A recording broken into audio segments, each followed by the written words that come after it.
You've been doing this a while.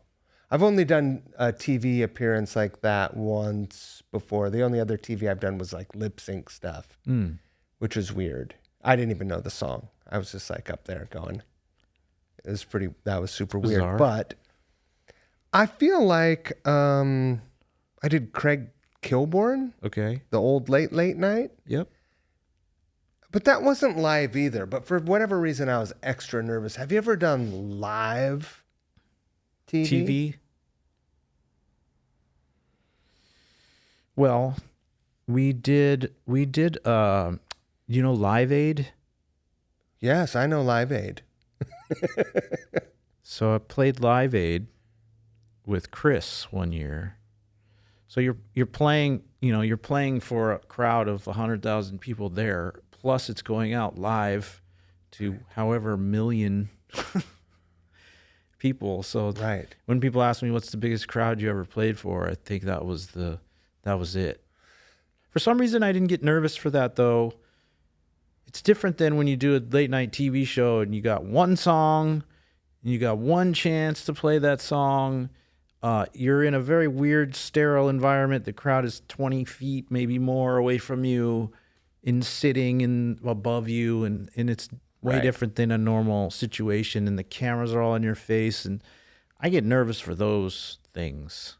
But the live stuff with the normal live show, even if they're filming, I didn't think about it so much, even though it was 3 million people or whatever. Right. Do you have any pre-show rituals that you have to go through or that you have found yourself falling into the practice of doing? Yeah, this kind of evolves through the years, but I've always had warm-ups and things. Now it's a lot of stretching. I do... my day is very ritualized. Like I get up in the morning and I work out and I stretch and I do cardio and then we get to the venue and I usually play a bunch. Get the bass and I have these little practice amp with headphones and work on whatever and play as much as I can. And then pre-show I do some more stretching and then I do a vocal warm-up.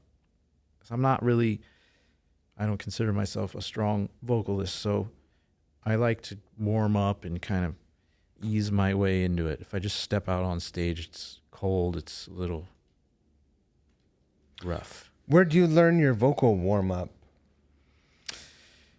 That again has evolved.